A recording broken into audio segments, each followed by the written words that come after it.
Энэ манай гишүүдийн санаа зовж байгааг нь ойлгож байгаа. Тэгтээ санаа зовлоо гэд хуулиар зохицуул болдоггүй юмыг хууль гаргаж хэрэггүй л гэж би хүсэж байгаа юм та нараас.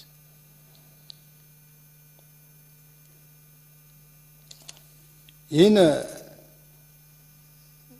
нэрнээсээ бол болохгүй гот хүмүүлэг боловсрал.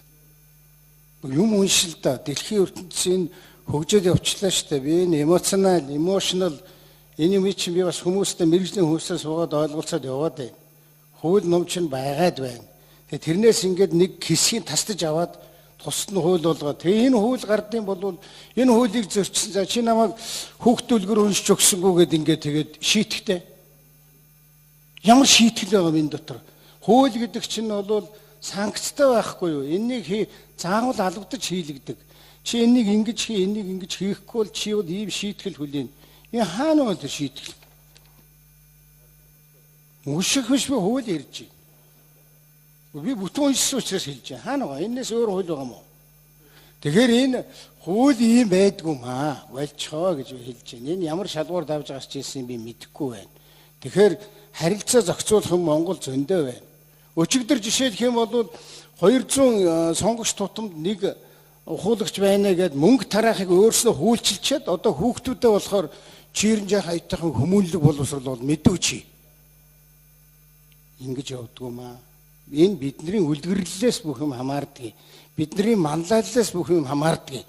Тэр нь их хурлын танхимд манлайлах тухай би яриаггүй байна. Гэр бүлдээ манлайлах тухай ярьж байна. Үр хүүхдэд үлгэр дүүрээд үзүүлэх тухай ярьж байна. Энийг чинь бид нар хууль гаргаад тэг хийл дэ хамаагүй. Тэгээд үлгэр уншиж өгсөнгүү гэж чи намайг яаж шийдэх гэдэг юм бэ? Ерөнтэйгээ ямар үлгэр унших юм? Би бас үлгэрийг уншдаг. Болдгоо бороо өгнөг уншиж өгөх юм уу? Тэгэхээр энэ контент гэдэг юм дээр бид нар ажиллах хэрэгтэй. Бид нар дэлхийн ертөнцөөс юугаарыг хоцорчод байгаа вэхээр ингээд нэг тэг ингэдгээ баахан заагаад байгаа. Гэтэл хэлбэр агуулгын хувьд юм бол бүр шал өөр боллоо. Би дээр анх нэг энд их хурлд бас хэлсэн шүү дээ. За доктор чинь солонгосын амцыг дуурайгаад байх юм аа. А манай тэр контент нь байгаа юм уу? Доктор чинь солонгосын амцыг дуурайгаад байх юм аа. А манай тэр контент нь байгаа юм уу? Хууль тогтоогчид бид нар ийм юм дээр анхаарад энийг янзлаад өгөө.